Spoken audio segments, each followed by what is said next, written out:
High guys, welcome to PRC foundation. How are you? আশা করি সবাই ভালো আছো। তো আজকে আমাদের আলোচনার বিষয় জেন এয়র এই উপন্যাসটার ক্রিটিক্যাল সামারি। জেন এয়র এই উপন্যাসটা লিখেছে শার্লট ব্রন্টি।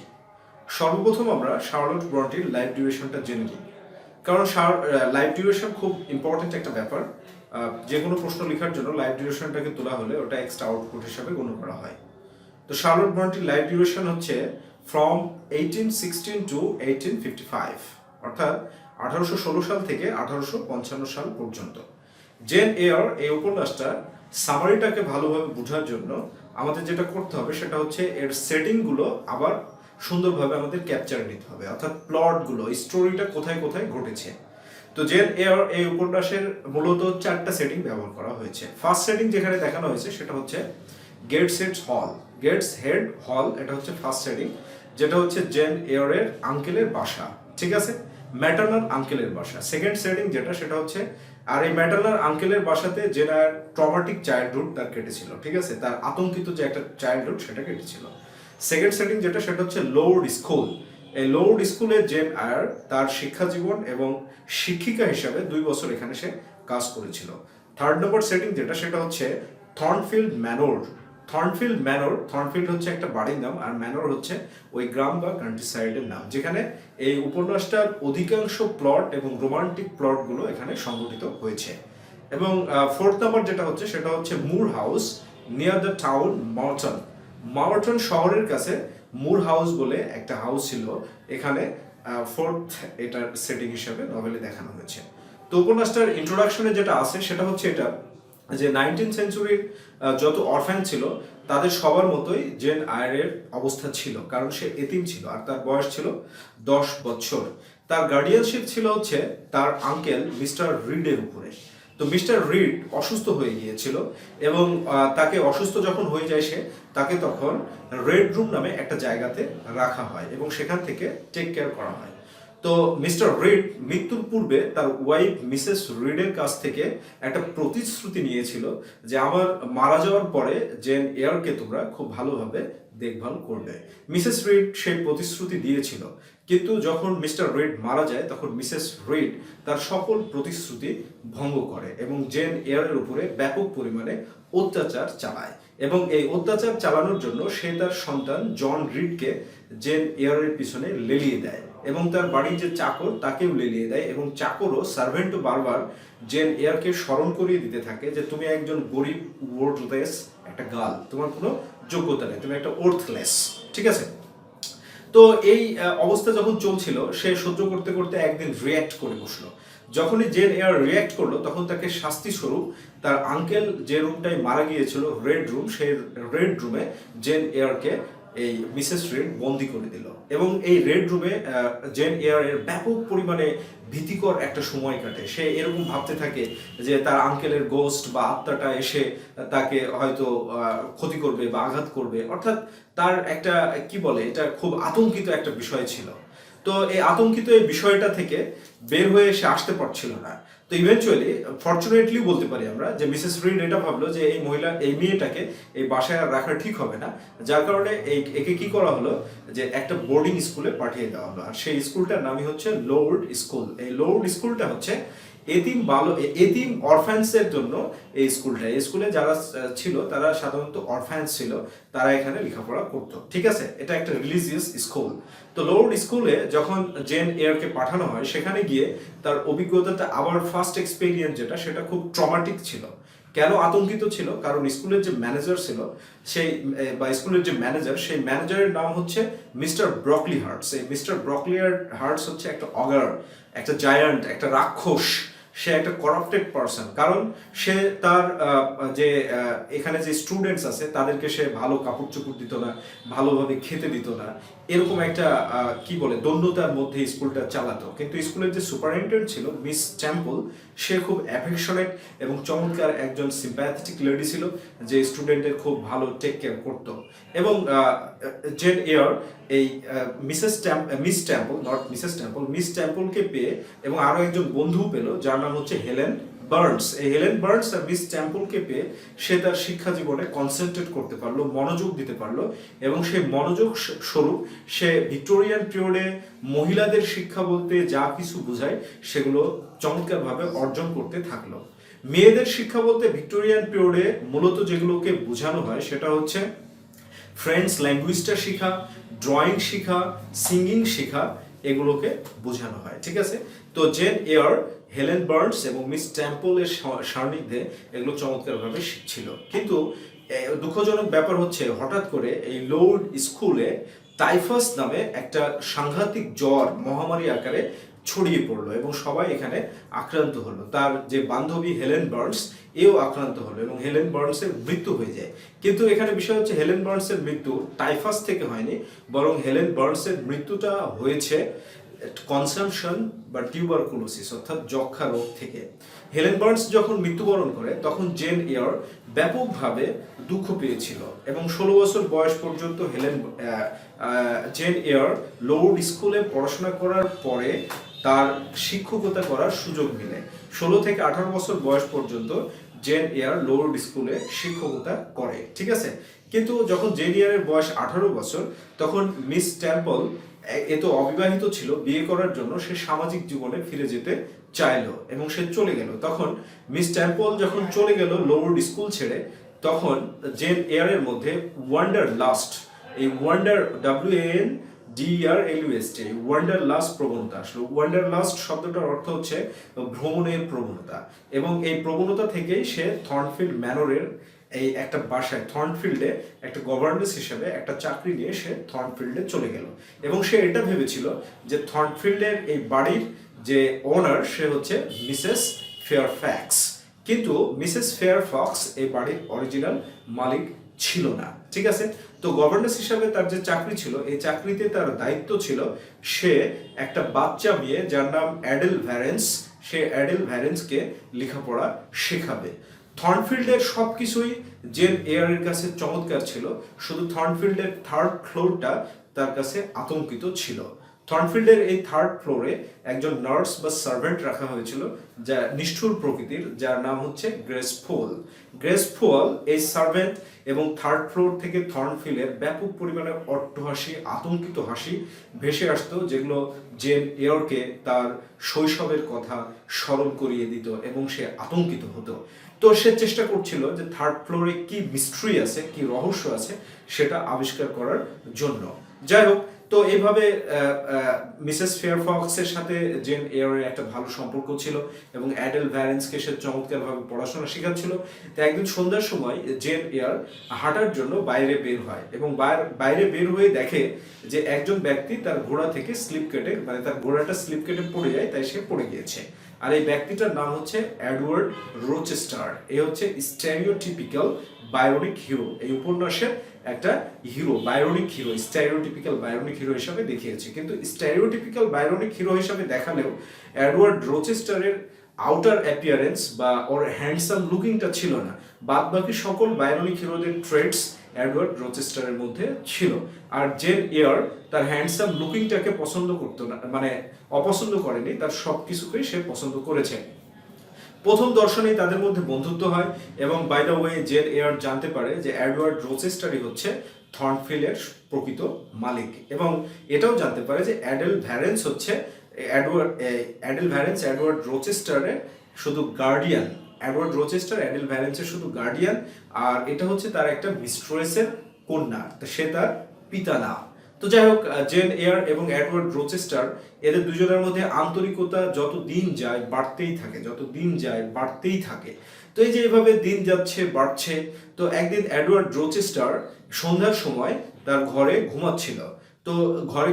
তো তার যে পাগল ওয়াইফ যে 3rd ফ্লোরে থাকে, সে 3rd ফ্লোরে থাকে যে তার পাগল ওয়াইফ, এর নাম হচ্ছে বার্থা ম্যাশন।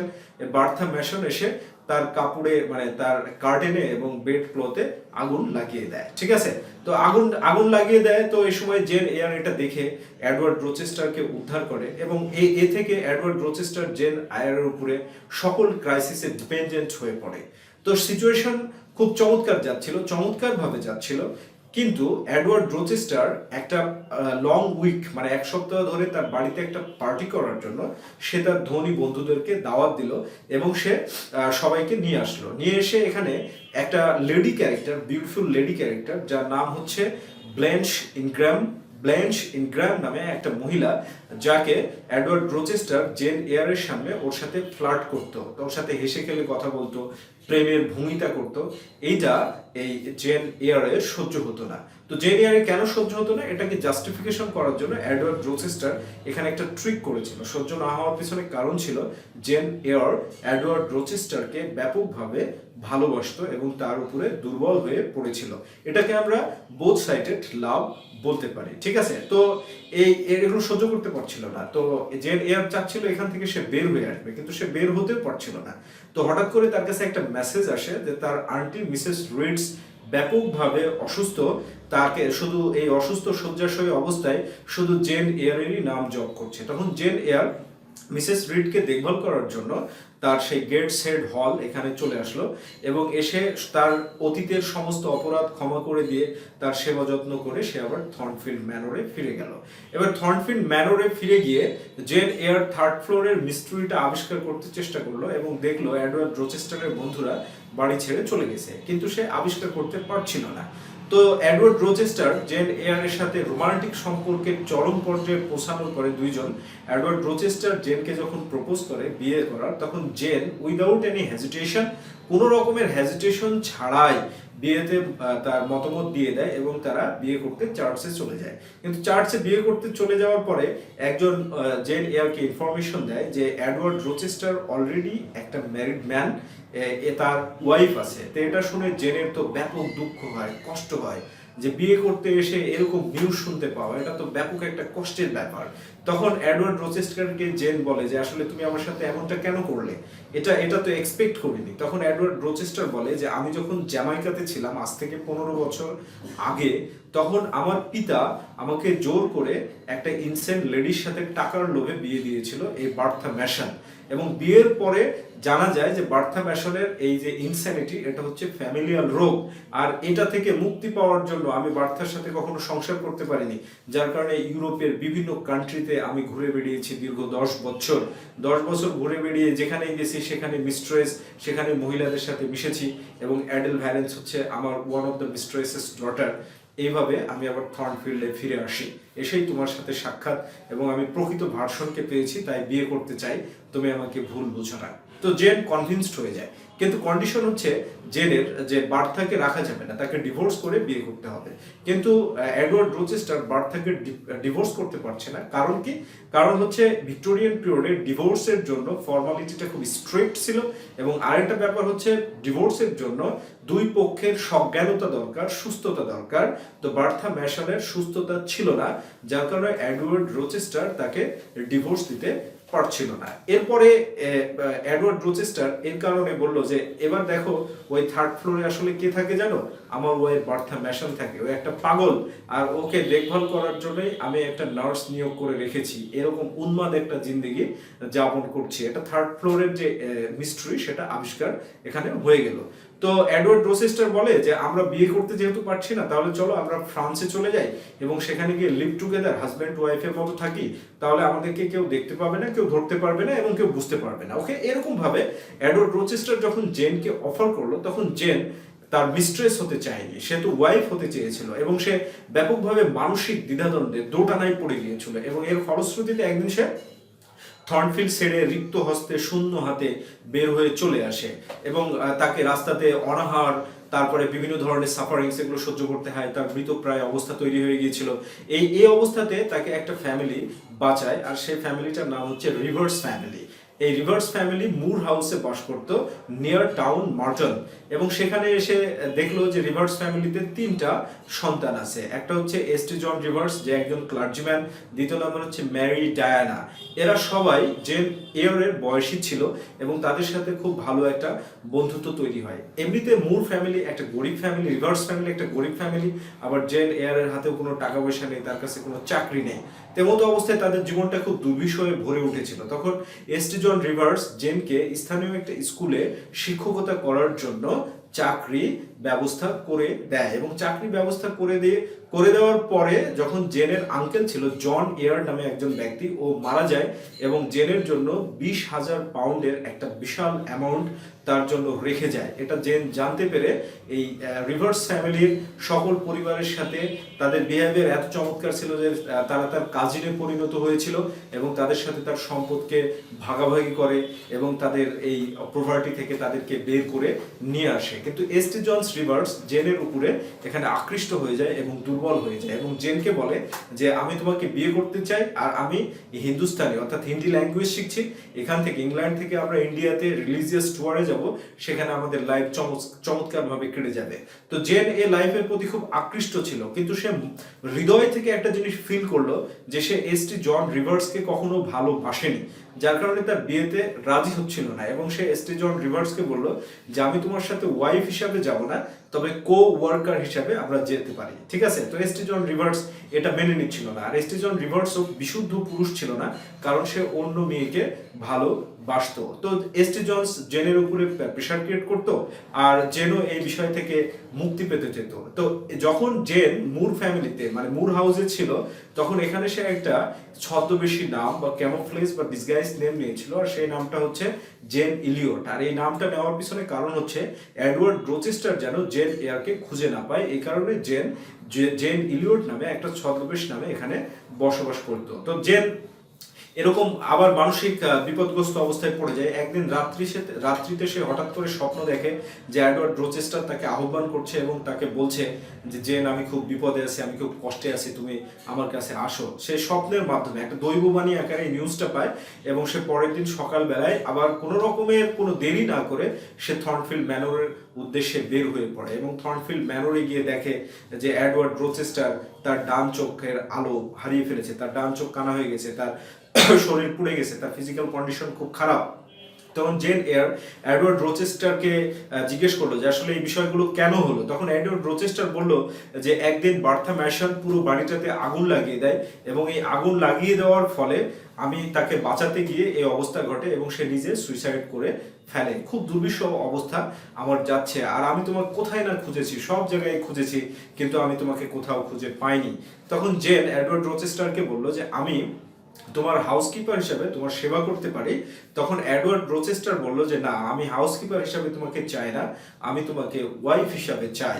তখন জেন ওয়াইফ হিসাবে বিয়ে করার জন্য রাজি হয়ে গেল এবং দীর্ঘ 2 বছর এডওয়ার্ড রোচেস্টারের সেবা যত্ন করার পরে এডওয়ার্ড রোচেস্টার স্বাভাবিক অবস্থায় ফিরে আসলো এবং তাদের মধ্যে একটা সৌহার্দ্যপূর্ণ সম্পর্ক বিরাজ করতে লাগলো। আর এদিকে এসটি জন রিভার্স ইন্ডিয়াতে তার ধর্মীয় সফরে এসেই তার মৃত্যু হয়ে যায়। এইভাবে উপন্যাসটা শেষ হয়েছে। তো এখানে একটা ইম্পর্টেন্ট ব্যাপার হচ্ছে এই উপন্যাসটা চরমভাবে একটা রোমান্টিক উপন্যাস, কিন্তু এই উপন্যাসটা চরমভাবে রোমান্টিক হওয়ার পরেও এখানে লাভটাকে কেন থিম হিসাবে দেখানো হয়নি, কারণ এই উপন্যাসের প্রধান থিম হচ্ছে ফ্যামিলি।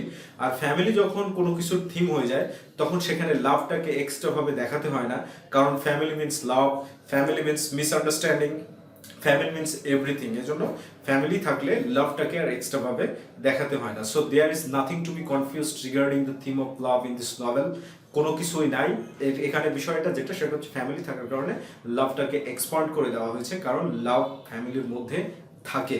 তো আজকের ভিডিওটা এই পর্যন্তই, আশা করি ভালো লাগবে এবং আমাদের চ্যানেলকে সাবস্ক্রাইব এবং বেল আইকনটা টিপে রাখবে যেন পরবর্তী কোনো কিছু আপলোড হওয়া মাত্রই তুমি পেতে পারো সেটা তাৎক্ষণিকভাবে। আর পরবর্তীতে আবার নতুন কোনো আলোচনা নিয়ে হাজির হব। টিল দেন, আল্লাহ হাফেজ, বেস্ট অফ লাক।